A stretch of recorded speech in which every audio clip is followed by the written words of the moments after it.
네, 오늘은 성령 안에서의 감사라는 제목으로 하나님 말씀 증거할 때 많은 은혜를 받으시길 바랍니다.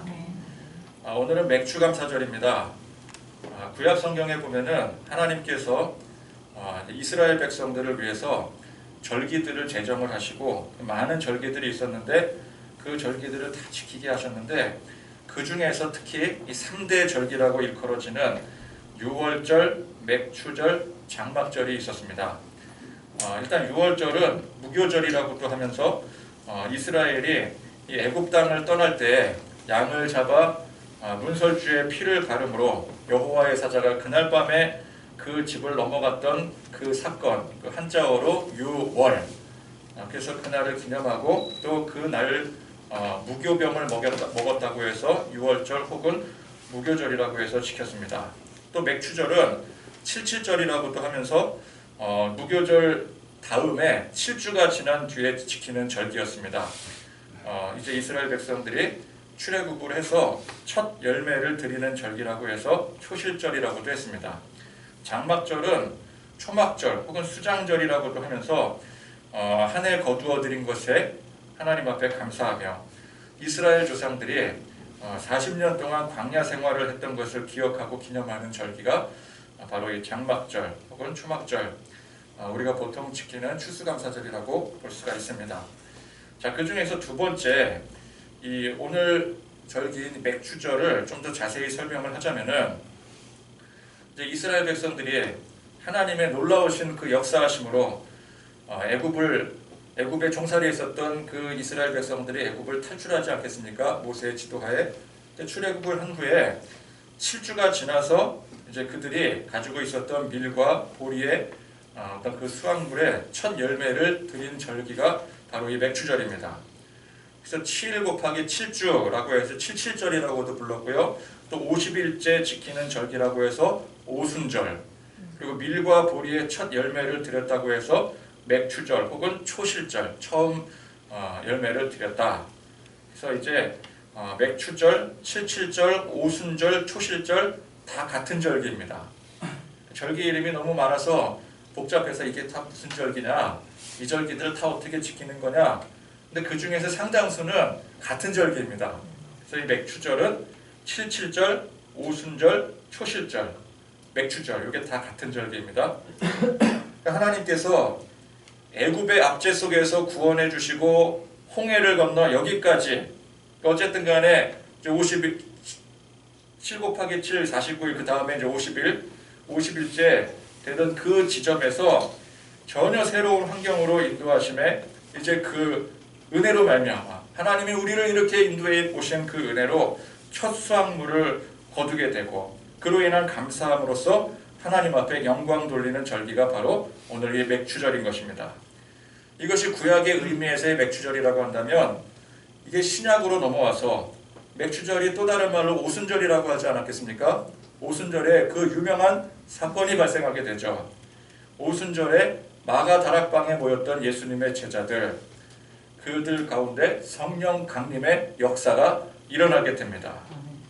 그러니 이날이 곧 성령 강림절이 되었습니다. 그러니까 구약의 맥추절이 신약에 와서 성령 강림절이 되는 거예요. 그러니까 같은 날이죠.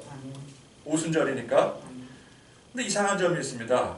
우리 보통 총회에서라든지 아니면은 우리 기독교계 내에서 발행하는 우리나라의 신학력 달력을 보게 되면은 올해는 성령 강림절이 6월 5일로 이미 지났고요. 맥추감사절이 오늘 7월 3일. 그러니까 맥추감사절은 항상 7월 첫째 주로 지키니까 7월 3일이고 성령 강림절 같은 경우 오순절 날짜를 계산해서 그대로 지키기 때문에 요거는 해마다 날짜가 변동이 있어요. 근데 어쨌건 간에 달력을 보면은 성령 강림절이랑 맥추감사절이 따로 구분이 되어 있습니다. 서로 날짜가 다르죠. 원래 같은 날이에요. 원래 같은 날인데 이제 이 한국교회에서 맥추절을 서양력으로 7월 첫째 주로 통일해서 지키는 그런 관습이 오랫동안 내려오다 보니까 이게 두 날이 다른 날이 되어버렸습니다. 그래서 어떤 교회는 성령 강림절에 성령 강림절로 지키고 맥추절은 구약의 맥추절로 지키고 이상한 풍습이 되어버렸어요. 이런 부분들은 뭐 우리가 교회 차원에서 우리가 지켜나갈 수 있는 부분은 그냥 우리끼리 지켜나가면 되는 건데, 저는 좀 이런 것들을 총회나 아니면 기독교 교계 차원에서 좀 정리를 해줘야 될 필요가 있다. 많은 교회가 헷갈려하고 많은 성도들이 혼란스러워 하거든요. 총회가 하는 일이 뭐예요? 이런 거 정리해야지. 그죠? 절기가 얼마나 중요해. 절기를 정리를 해야지. 절기도 정리 안 하고 뭘 하겠다는 건지 잘 모르겠습니다. 어쨌건 간에 우리는 날짜의 차이는 좀 있더라도 그래도 우리가 전통적으로 지키던 절기가 맥추절이기 때문에 이 맥추절을 오순절 성령 강림의 날과 함께 그 의미를 되새겨 지키고 있는 것입니다. 아멘. 그래서 간혹 가다가 어떤 분들이 이렇게 생각할 수 있어요. 주계로교회 와봤더니 이 교회는 왜 성령 강림절을 따로 지키지 않는 거야? 그렇잖아요. 우리 6월 5일 성령 강림절 그냥 넘어갔거든요. 그러면 이제 그걸 이상하게 생각할 수 있는데, 따로 지키는 절기가 아니라 같이 지키는 절기이기 때문에 같이 지키는 절기라면은 통상적으로 많은 사람들이 지키는 맥추절을 성령 강림절로 지켜야 되겠다. 우리 이제 그렇게 생각을 해서 오늘을 맥추절과 동일한 의미에서 성령 강림절로 지키는 것입니다. 그러니까 달력에 나와 있는 성령 강림절을 우리가 지키지 않는 게 아니라 두 날짜를 따로 구분해서 지키는 게 그게 이상한 일이잖아요. 그죠? 그래서 오늘을 맥추절 플러스 성령 강림절로 지키는 게 맞다. 그렇게 해서 우리는 지키게 되는 것입니다. 날짜 계산법으로 보면은 성령 강림절 올해 6월 5일이 맞았겠죠. 그것도 사실은 정확한 개념은 아닐 수도 있겠지만 어쨌건 간에 그날이 맞겠지만 그날을 또 맥추절로 지키는 건 더 애매해지니까 여러분 이해하시죠? 네. 누가 만약에 주계로 교회는 왜 성령 강림절을 따로 안 지켜요? 그러면은 우리는 지키고 있다고, 맥추절이 그날이라고 그렇게 확실하게 답변을 해주시면 돼요. 네. 그래서 지금까지 우리를 지켜주시고 인도하신 은혜에 감사함으로 지키는 것이 이게 구약의 77절, 즉 맥추절 아니었겠습니까? 하나님이 이제 우리 백성들, 우리 민족을 구원해 내셔서, 애굽에서 구원해 내셔서 지금까지 인도해 오신 그 은혜, 그것이 맥추절을 지키는 정신이고, 또 내 죄를 사해 주신 예수님의 크신 그 십자가의 사랑과 또 성령님의 역사하심에 대한 감사함으로 지키는 것이 신약의 성령 강림절을 지키는 정신인 것입니다. 그러니까 이 성도의 감사는 지금까지, 특히 이제 올 한 해 상반기를 결산해서 지켜주신 은혜에 감사하는 것 그 이상으로 나를 구원하시고 우리의 삶 속에 세밀하게 역사하시는 성령 하나님의 그 근본적인 은혜에 감사하는 것입니다. 그래서 당장 주신 것으로도 감사하지만 당장 주신 것으로 감사하는 건 맥추절, 그죠? 구약의 의미. 그러나 주시지 않은 것에도 우리는 감사할 수 있는 거죠. 이게 성령 강림절입니다. 그러니까 당장 결실을 얻지 못했어도 혹은 문제가 잘 풀리지 않고 있어도 우리는 이미 나를 구원하시고 저 영원한 하나님의 나라를 상속받게 하셨으니 근본적인 감사를 하나님 앞에 드릴 수가 있는 것이죠. 소유가 있건 없건 감사할 수 있는 사람이 진정 성도인 것입니다. 나를 하나님의 자녀로 삼으신 이 존재 자체에 대한 감사를 드릴 수 있는 사람이 진정한 성도인 것입니다. 그러한 감사를 할 수 있는 사람이 하나님께서 맡겨주신 사명을 능히 감당할 수 있는 것이죠. 감사할 수 없는 사람은 사명을 감당할 수가 없어요. 사명을 감당한다고 해도 그건 가짜일 것입니다. 진정 우리가 하나님의 그 은혜를 깊이 깨닫고 하나님 앞에 감사할 수 있을 때에 비로소 내게 주신 사명이 이것이구나, 그 사명을 감당할 수가 있는 것입니다.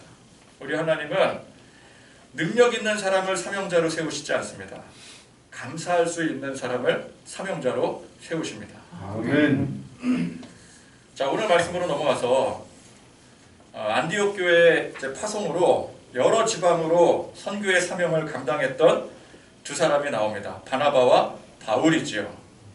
자, 이 두 사람의 놀라운 행적과 결실에 앞서 그들이 진정 하나님 앞에 하나님의 그 크신 은혜를 깨달았기 때문에, 십자가의 예수님의 그 사랑을 깊이 깨달았기 때문에 감사할 수 있는 사람들이었더라는 거예요. 감사할 수 있는 근본적인 성도들이었더라는 것입니다. 당장의 결실이 없어도 나를 구원하시고 항상 내 안에 동행하시는 그 성령님의 근본적인 그 은혜에 감사할 수 있는 사람이었기 때문에 결실이 있건 없건 간에 하나님이 우리에게 맡겨주신 그 사명을 열심히 감당할 수 있었던 것이었습니다. 이 사실에 우리가 주목을 해야 되는 것이죠. 그래서 이 바나바와 바울 두 사람이 어떻게 각 지역을 두루 다니면서 복음의 역사를 써내려갈 수 있었는가 보니까 이는 사람의 능력이 아니요 오직 성령님의 인도하심에 의해서였더라는 것입니다. 4절 말씀해 보니까 두 사람이 성령의 보내심을 받아 실루기아에 내려가서 거기서 배 타고 구브로에 가서 이렇게 시작을 하고 있죠. 그들이 어디를 가건 또 어떤 놀라운 업적을 남겼건 간에 중요한 건 뭐라는 거예요? 성령님이 그들을 보냈다라는 것이죠. 성령님의 보내심을 받았더라는 거예요. 오순절 마가다락방에서 성령 강림의 역사가 일어난 그 이후부터 이 사도행전의 역사는 성령님의 역사가 되었습니다. 성령님이 그 오합지졸들이었던 제자들을 깨우치시고 또 이끌어주시고 그들을 인도하시니 그들이 복음을 증거하고 교회를 세우고 확장해 나갈 수 있었던 것이었습니다. 그래서 여러분 이 사도행전을 쭉 읽어보면은 이 사도행전에 일어나는 그 모든 일들이 사실은 전부 다 불가능한 일들이었습니다. 가능한 일이 하나도 없었어요. 당시 예수님의 제자들은 세상적인 관점에서 볼 때 완전히 실패한 실패자들이었습니다. 일찌감치 처형된 예수 잔당들이었어요. 목숨이나 겨우 부지하면 다행이지 이런 사람들이 이런 잔당들이 모여서 뭘 어떻게 할 수 있겠습니까? 아무것도 할 수 없는 사람들이었습니다. 또 교회에 대한 대대적인 핍박으로 중요한 사람들 죽어나가고 그렇게 흩어진 이들이 그렇게 교회가 박살이 났는데 뭘 어떻게 할 수 있겠어요? 그렇게 흩어졌는데 정부의 탄압을 받고 있는데 그죠? 또 예수 믿는 사람들을 일선에 앞장서서 핍박했던 사람이 벼랑간 돌변해서 그 복음의 선봉장이 되는 것도 이것도 상식적으로 불가능한 일 아니겠습니까?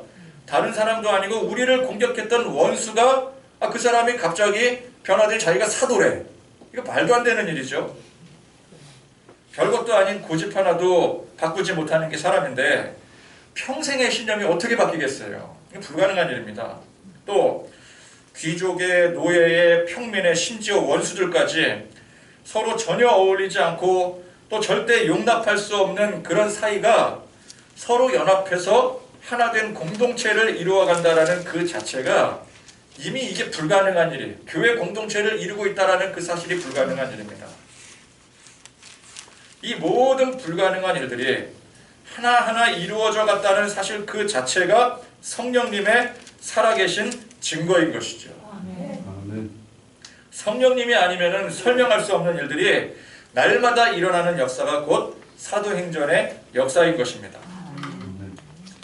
자, 바나바와 바울이 뭘 믿고 각 지역으로 복음을 전하면서 이렇게 다닐 수 있었겠습니까? 이들은 보통 사람들이 가진 매력을 느낄 그 무엇도 아무것도 가진 게 없었어요. 이방인이 이방 지역에 가서 뭔가를 전하려면 매력이 있어야 되지 않겠습니까?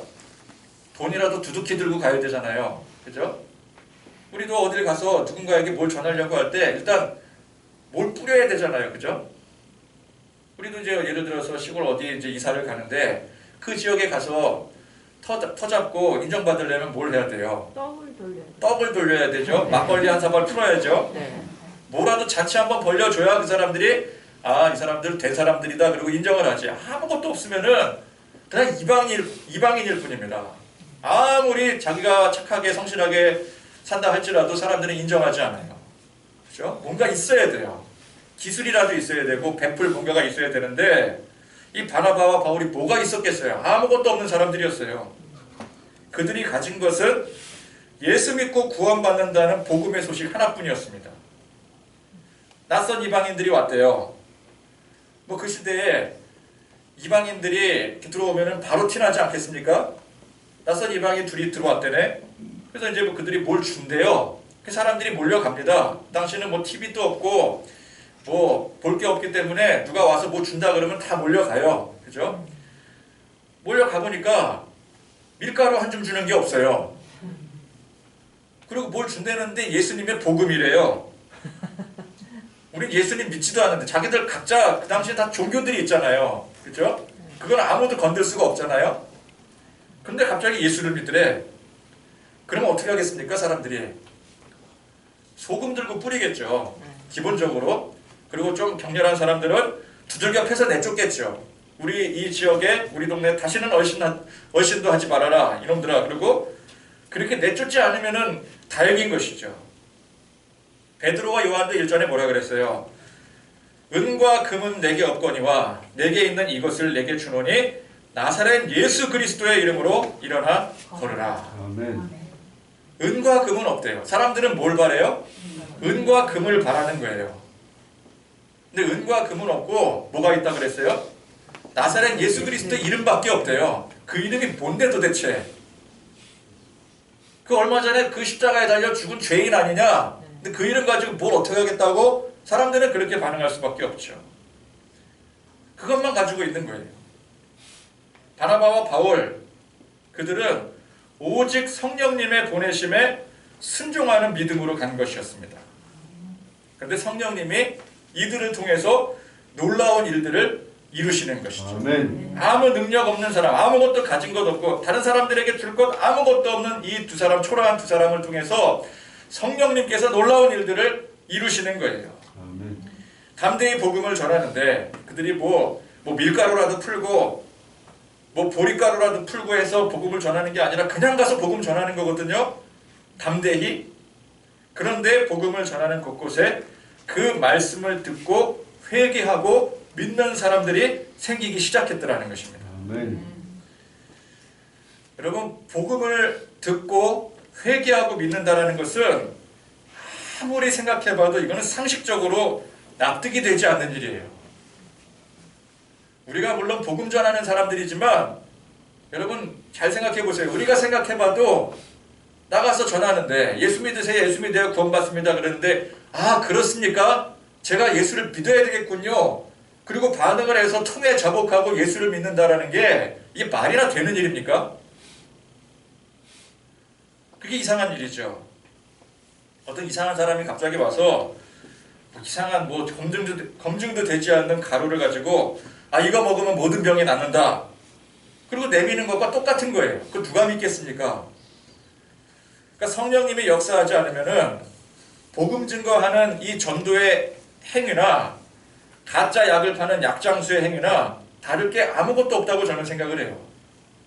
그죠? 그러니까 세상 사람들 입장에서는 가짜 약장수나 예수쟁이나 똑같은 사람들인 거죠. 약 팔고 다니는 사람들이잖아요. 우리는 뭘 판다 그래요?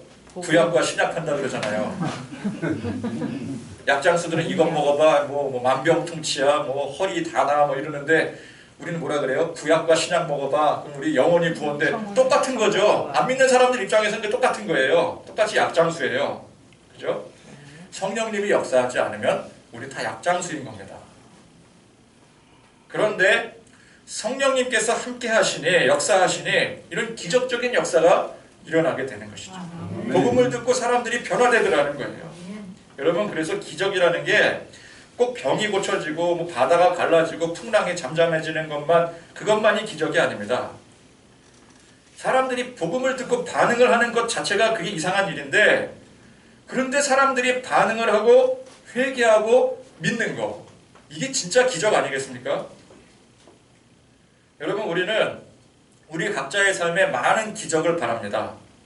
일확천금의 기적을 바라기도 하고 또 잘 안 되는 일들이 잘 되게 되는 그런 기적을 바라기도 하고 그러나 여러분 다른 그 어떤 기적보다도 우리가 주님의 명령에 따라서 복음 들고 나갔더니 이 복음을 받고 회개하고 주께로 돌아오는 그런 놀라운 기적들이 일어났으면 좋겠습니다. 아멘.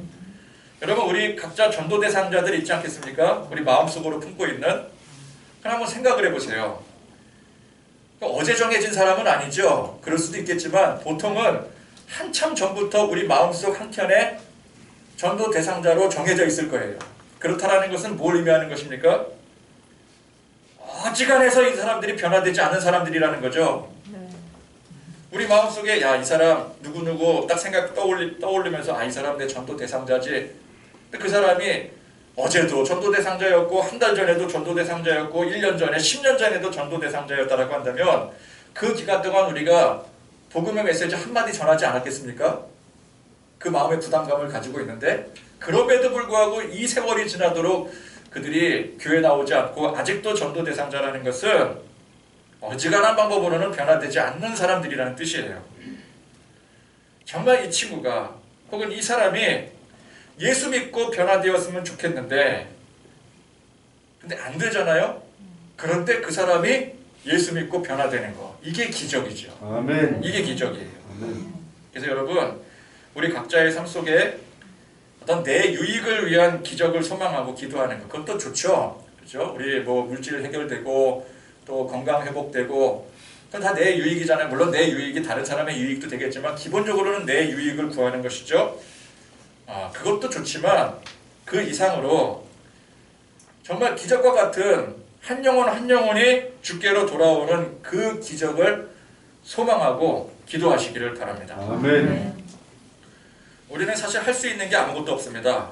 우리는 그저 성령님께서 보내시는 대로 성령님께서 시키시는 대로 할 것밖에 없어요. 아멘. 나가서 전도해라 그랬으니까 우리 나가서 전도하는 거죠. 또 여기 단위에 서서 복음의 말씀 증거하라 라고 했으니까 이 자리에 서서 제가 증거하는 거예요. 그 외에 우리가 뭘 할 수 있겠습니까? 아무리 가진 수와 방법을 동원해도 우리가 사람을 바꿀 수는 없어요.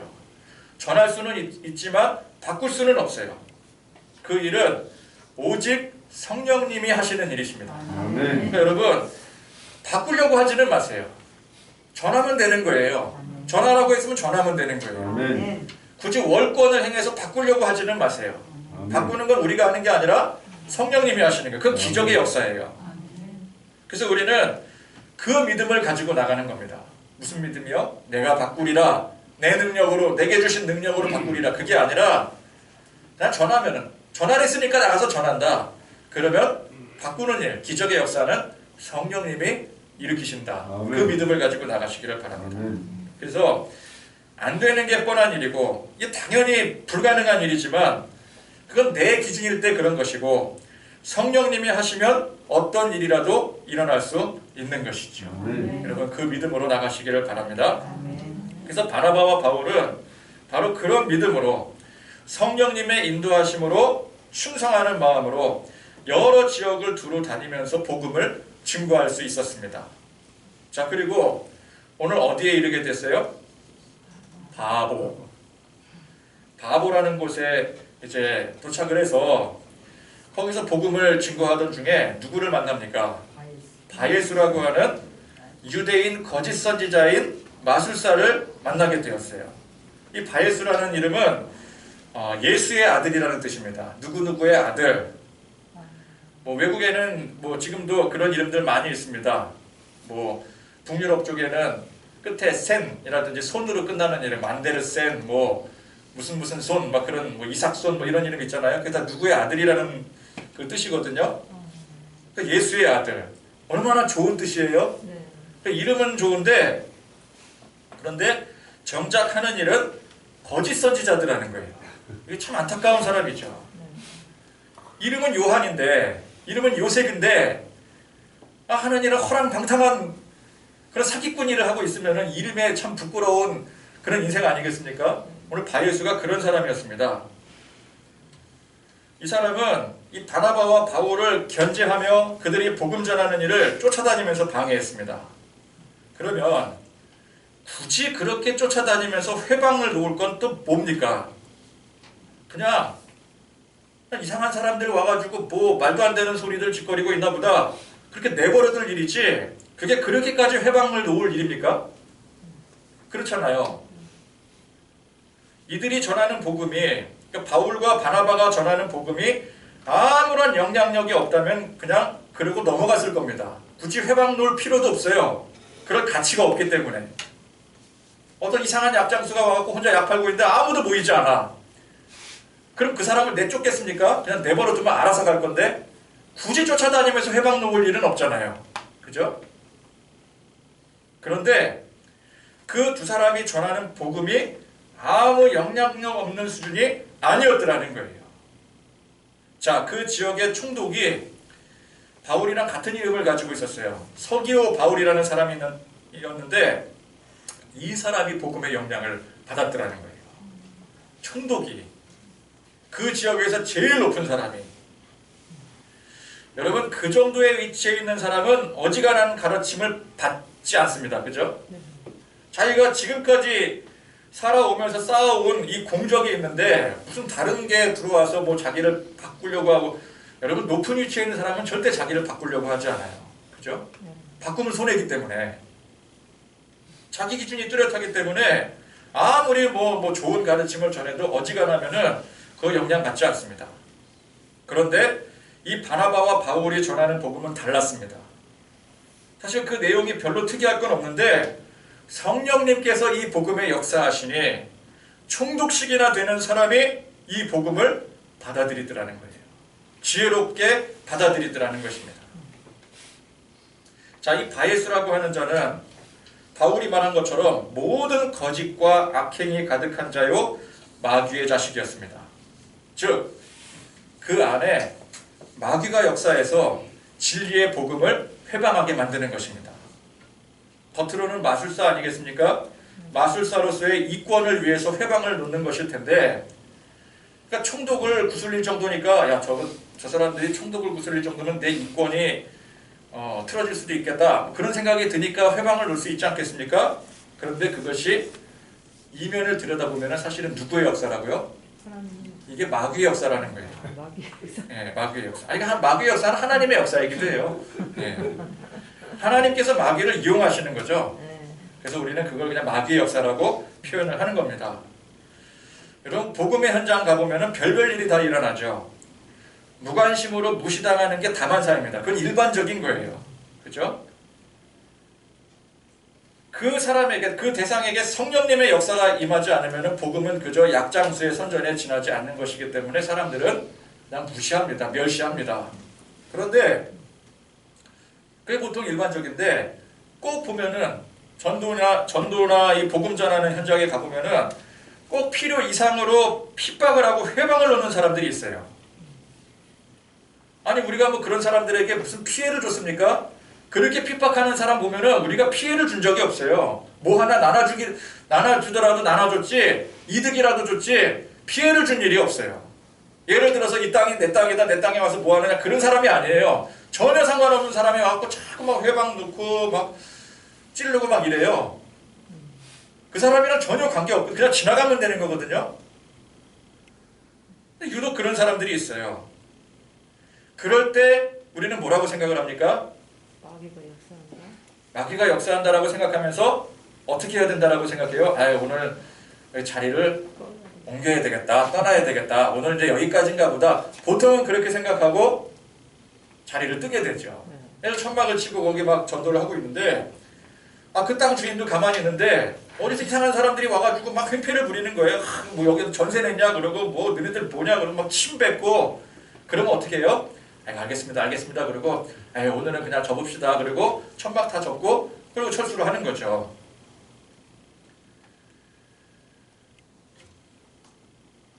그러나 그런 사람들이 왜 유독 필요 이상으로 핍박을 하고 회방을 놓겠습니까? 누가 말씀하신 것처럼 이게 마귀의 역사이기 때문에 그래요. 성령님의 역사를 마귀가 싫어하기 때문에 회방을 놓는 거예요. 싫으니까 억지를 써서라도 회방을 놓는 것입니다.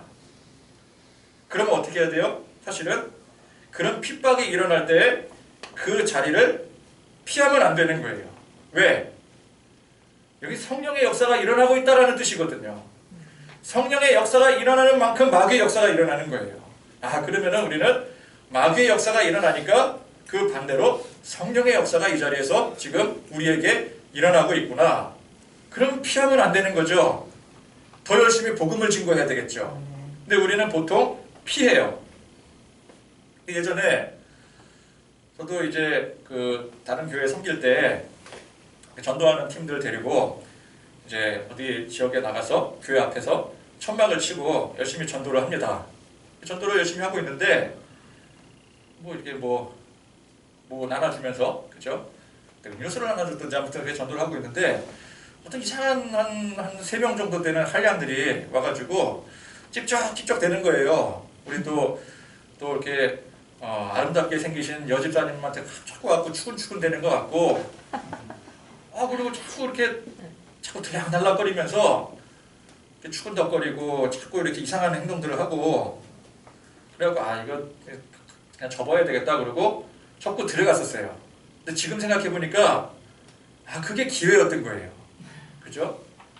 그때 전도를 더 했었으면 되는데, 근데 우리는 보통 그런 일이 생기면은 이제 안 되나 보다 그러고 이제 상황을 종료를 시켜버리죠.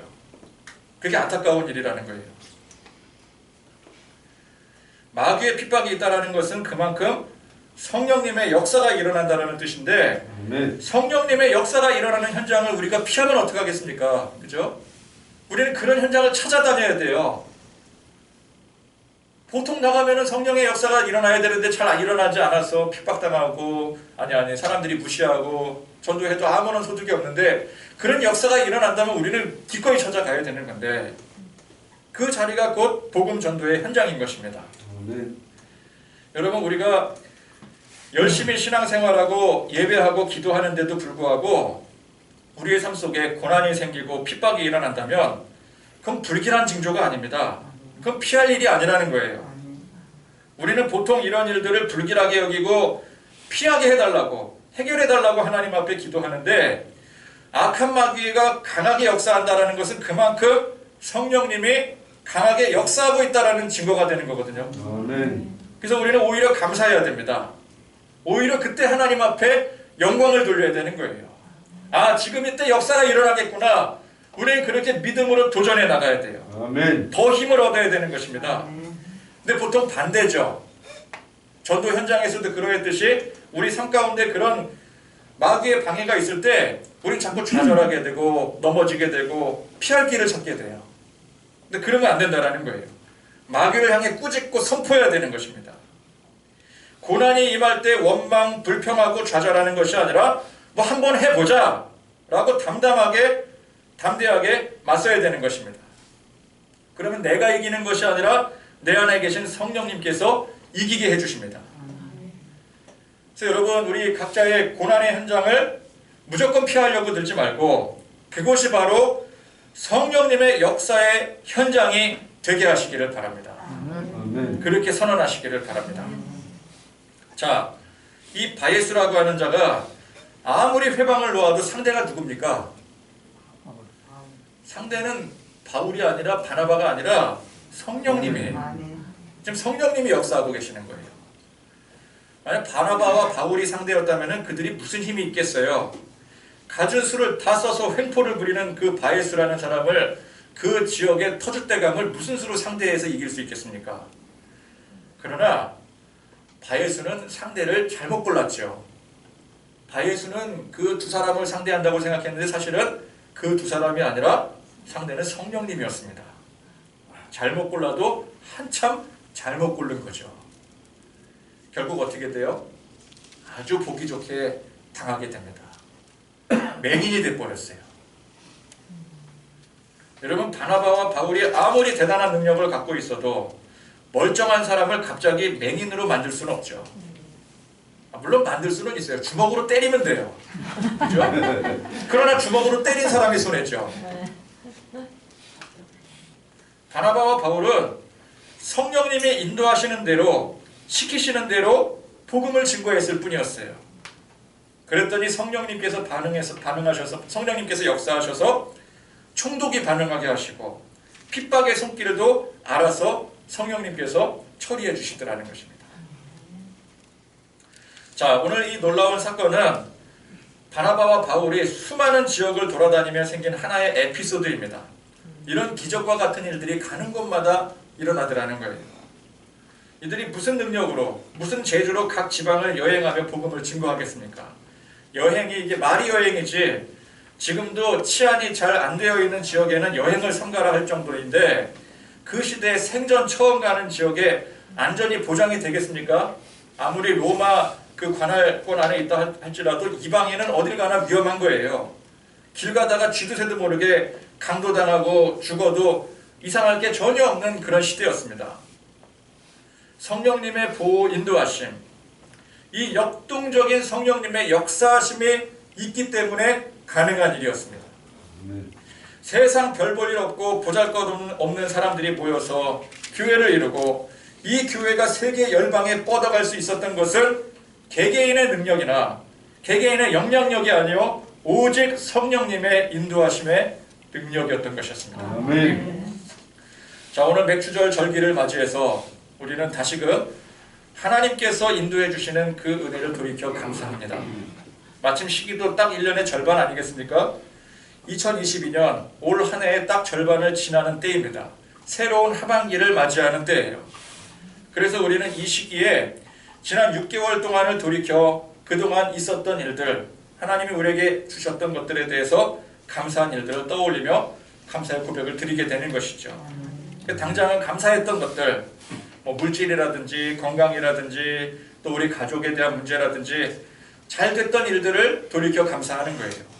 그리고 더 나아가서 아직 이루어지진 않았지만 그럼에도 감사하자. 하나님이 뜻이 있으시고 계획이 있으셔서 우리를 이끌어 가신다라는 그 믿음을 가지고 아직은 우리의 해결되지 않은 물질 문제라든지 또 여러 가지 문제들이 있지만 그 또한 감사할 수 있는 것입니다.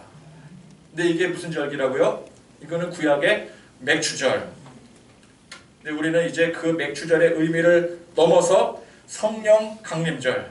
비록 이 날짜가 약분이 되어서 좀 이상한 형국이 되었어도 이 원래 맥주절이 신약의 성령 강림절로 이어지는 만큼 우리는 맥주절의 이 감사와 더불어 성령 강림의 놀라운 역사로 인한 근본적인 감사와 영광을 돌려야 되는 것입니다. 아멘. 그래서 성도의 감사가 이미 주신 것 혹은 아직 주시지 않은 것에 대한 감사와 더불어 더욱더 근본적인 감사, 우리를 구원하신 하나님의 크신 은혜에 감사하고 아멘. 우리 안에 성령님을 보내주셔서 늘 인도하시고 역사하심에 이 감사의 범위가 확장되어져야 되는 것입니다. 아멘. 그렇게 감사하는 가운데 자연스럽게 성령 하나님의 위대하신 그 역사하심을 보게 되는 것이죠. 그리고 그 하나님께서, 그 성령 하나님께서 왜 우리를 이렇게 이 땅 가운데 성령의 인도하심과 보호하심 가운데 살게 하시는가? 그 하나님의 뜻을 보게 되는 것입니다. 그 뜻은 곧 하나님께서 우리를 구원하시기 위해 독생자 예수 그리스도를 이 땅에 보내신 그 뜻에 있는 것입니다. 그리고 예수님께서 십자가의 구원의 도를 이루시고 하늘로 승천하시면서 남겨진 우리에게 맡겨주신 바로 사명에 있는 것입니다. 왜 우리에게 성령을 보내주시고 왜 이 땅에서 우리를 보호하시고 인도해 주십니까? 주님께서 우리에게 맡겨주신 사명을 감당하게 하기 위해서인 것입니다. 여러분 그렇습니다. 사명이 없이는 우리가 이 세상에 남겨질 이유가 없어요. 사명이 없다면 하나님께서 이미 우리를 하나님의 자녀로 삼으셨는데 그러기 위한 예수님의 모든 사역이 이미 다 끝이 났는데 뭐하러 우리를 굳이 이 땅에 남겨두시겠어요? 영원한 천국을 약속을 하시고는 굳이 이 혼탁한 세상에 우리를 남겨두실 이유가 없잖아요. 이유는 하나입니다. 사명 때문이에요. 사명 때문. 아직도 복음의 도를 알지 못해서 세상 가운데 방황하고 죽어있는 영혼들을 살리시기 위해서 우리를 세상에 보내시는 거예요. 그래서 남겨두신 것입니다. 그러면 그렇게 남겨진 우리가 무슨 힘이 있다고, 무슨 능력이 있다고 이 험한 세상에서 이 복음을 증거하는 사명자가 될 수 있단 말입니까? 그래서 우리로 하여금 능히 복음 증거의 이 사명을 감당할 수 있도록 성령님을 우리에게 보내주신 거예요. 그래서 하나님의 크고 놀라우신 그 은혜에 감사할 줄 아는 사람은 이제 그 하나님께서 나에게 이 놀라운 은혜를 베풀어 주신, 나를 하나님의 자녀 삼으신 그 하나님의 그 놀라우신 은혜에 그분께서 나를 통해 무엇을 하실지, 우리를 통해 계획하신 일이 무엇인지를 알게 되고, 그게 사명 아니겠습니까? 이 사명을 위해 충성을 다할 줄 아는 사람이 되는 것입니다. 오늘 이 감사의 절기에 다시금 하나님의 그 크신 놀라우신 은혜에 감사하며 다시금 우리에게 나에게 주신 사명을 기억하고 열심히 충성을 다해 감당할 것을 결단하고 다짐하는 그런 저와 여러분들이 되실 수 있기를 간절히 축원드립니다. 아멘.